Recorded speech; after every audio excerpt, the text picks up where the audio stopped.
If you're recording in OBS, you've probably seen or heard about CQP and CBR for the rate control. But what actually changes between them? Is it just the file size, or does it look better, and does increasing the rate really improve your recording?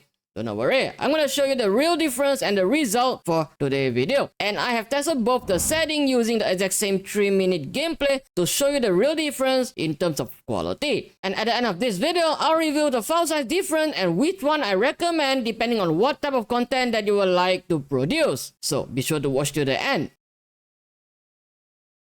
Welcome back to the channel. I'm Funky Gag. My channel talks about easy streaming tips and content creation tips in order to allow you to kickstart your journey, no matter it's full-time or even part-time, as soon as possible, and without all the complicated settings. So before we look into the result, I'm going to show you my OBS setup. My base resolution is on 1440p, my output resolution is on 1080p, and for the recording output, my preset is on slow with good quality. The only difference is for the rate control and also for the bit rate. And the game that I use to record, which is Call of Duty Warzone, the graphic resolution which is 1440p with full screen borderless, and the overall quality we set to balance, and with the upscaling with NVIDIA DLSS is also set to balance. So for today's video, I'm going to show you two CBR of different value, which is 18,000 kbps and 20,000. For the CQP, which is on 18 and the value of 20. Some of you might not know, CBR stands for constant bitrate, which means OBS record at a fixed bitrate for the entire video. So without further ado, let's start with CBR. So on the left side, you're able to see that is a 18,000 kbps of video quality, and on the right side is for 20,000. On the left, the video quality does look solid and stable, but on the right, you'll notice slightly richer quality, slightly richer color, and better shadow, and also even the weapon edges does look much more clearer. And the most important, you're able to look at the water, that movement, it does look smoother and more clearer compared to 18,000 kbps. And you'll notice how the grass actually flow with the wind, and also the quality, it also looks so much better compared with the difference of just 2,000 kbps. So with a higher value of CBR, it does record a better quality of your video. But since the bitrate is fixed, it doesn't adjust depending on what's happening on the screen. It just keeps recording at the same number that you have adjusted. Now, let's look at CQP. CQP stands for Constant Quantization Parameter. On the left, you're able to see CQP 20, and on the right is a value of 18. So you'll notice on the left, the overall video quality looks so much better and looks very comparable. And on the right side, which is a lower value, the higher quality, you can see more detail in color, even with the brightness, better contrast, better texture, lighting, even with the weapon edges, it just looks so much better compared to CQP 20. And what really good about a CQP, you're actually able to notice the shadow and also overall water quality and the grass motion, grass color, everything just looks so much brighter and also so much detail. And the fun fact of CQP value, which is lower the value, the higher the quality. But remember, that usually comes with a trade-off. Now here comes the fun part, which is the direct comparison. Which one do you think is CQP? Comment down below, left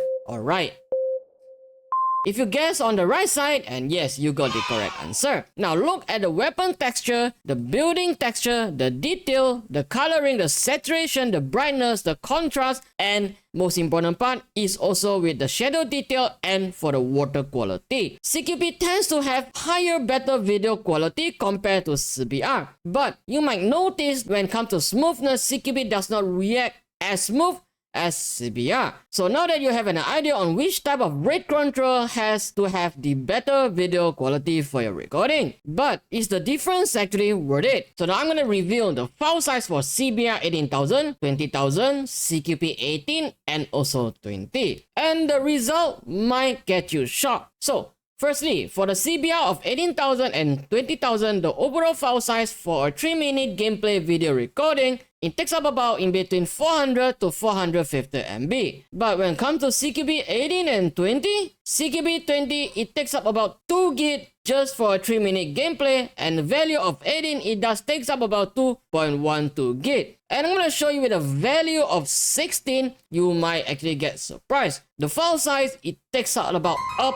to 3 GB with just 3 minutes of gameplay recording. So as you can see, lowering the CQP value tends to have better video quality, but the file size is one of the matter. For just 3-minute video, the difference doesn't look huge. But imagine recording a video in about 10 to 20 minutes or even 30 minutes long. The difference adds up very quickly. So now that you got a comparison, and the question is, which one should you use? If you're recording with a short form content not more than 60 seconds for TikTok or even YouTube Shorts, go for CQP because of the quality. Better video quality tends to actually stop viewers from scrolling away. But if you're recording with a long form content for up to 5 minutes, 10 minutes, or even 20 minutes, go for CBR. So summarize, if you go for short content, go for CQP, and long form content, go for CBR. And before that, for the CQP, I suggest you to start from 18 to 23, play around with the value. And for the CBR, if you would like to have better quality, you might try to increase the